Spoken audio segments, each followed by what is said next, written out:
vazgeçtim çoktan. Söylemen yeterdi.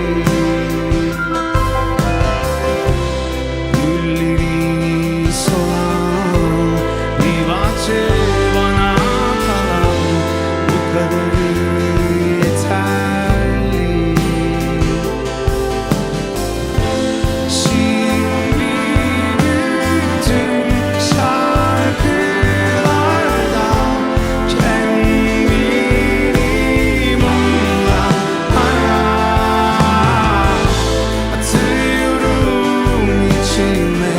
Sıkıştı kaldı kalbimde, yıkıp gittin aşkın enkazı. Atıyorum içime, sıkıştı kaldı kalbimde, yıkıp gittin aşkın enkazı. Hey!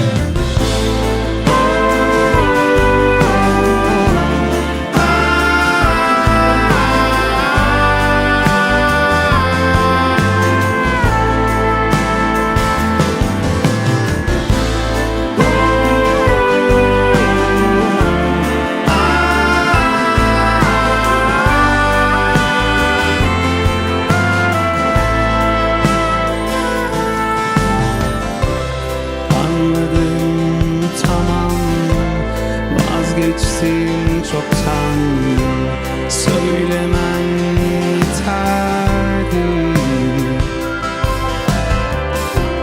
Gülleri solan bir bahçe bana kalan, bu kadarı yeterli.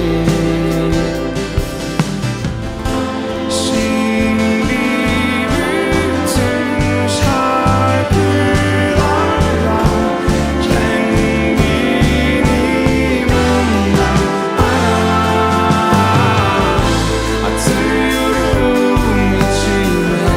Sıkıştı kaldı kalbimde, yıkıp gittin aşkın enkazı.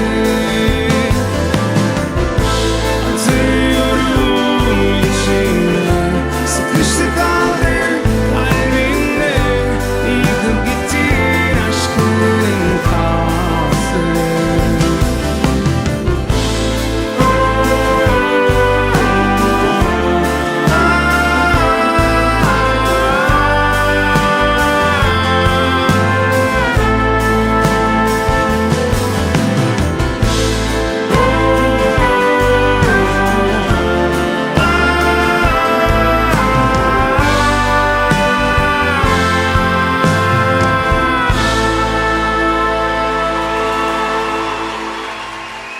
Çok teşekkürler, hoş geldiniz.